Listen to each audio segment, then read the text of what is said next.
ու իրապես ոչ մեկ իր կյանքը չի տալիս հանուն այն ստի, որը ինքը գիտի, որ սուտ է, որովհետև քո առաջ սպանել են քո ուսուցչին, դու խաբում ասում ես քո ուսուցիչը ողջ է, հարություն առել, տեսել է, ու մի բան էլ միաժամանակ է քարոզում ես, որ սուտը սխալ է, մեղքա, դրան էլ ես հակառակվում, սա աբսուրդ է, սա տանում է քաոսի։ Իսկ քաոսը, ինչպես Բլես Պասկալն է ասում իր հայտնի մտքեր աշխատության մեջ գրում, ասում է, պատկերացնում առաքյալները ասում է այդքան մարդիկ, այդ բազմաթիվ մարդիկ հավատարմորեն նույն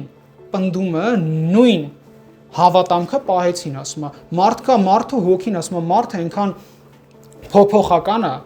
շուտ կոտրվող է, իրապես մենք դա բոլորս գիտենք, էմոցիոնալ առումով մարդիկ այնքան անկայուն են, որ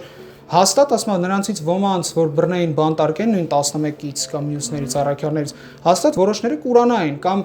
կասեին, որ սխալ է, բայց իրապես պատմությունից մենք գիտենք, որ բոլորը նահատակվել են ու հաջողելով են նահատակվել։ Բարդուղիմեոս ու Թադեոսը եկել հասել են Հայաստան, Թոմասը հասել է Հնդկաստան, ու սա էլ է պատմական ֆիքսված փաստ, որովհետև այդ եկեղեցիները Թոմասի Հնդկաստանի եկեղեցին ինչ հիմա գոյություն ունի։ Այնպես չի, որ հետո օրինակ քրիստոնյա պատմիչները մի 5-6 դար հետո ավելացրեցին։ Հստակ հետքերը կա։ Այսինքն այդ մարդիկ հասան այնտեղ, քարոզեցին, փոխեցին, քաղաքակրթություններ փոխեցին,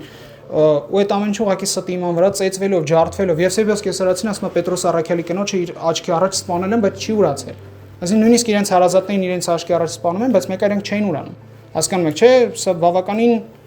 լուրջ հարց է, որը ինչքան էլ դու կանխակալորեն մոտենաս, ես դրա համար ես երբ որ ունենում եմ բանավեճեր կամ քննարկումներ եմ ունենում սկեպտիկների կամ աթեիստների, թե հայ թե օտարերկրացի, ասում եմ, օքեյ, լավ, դու կարող ես ունենալ քո նատուրալիստական աշխարհայացքը։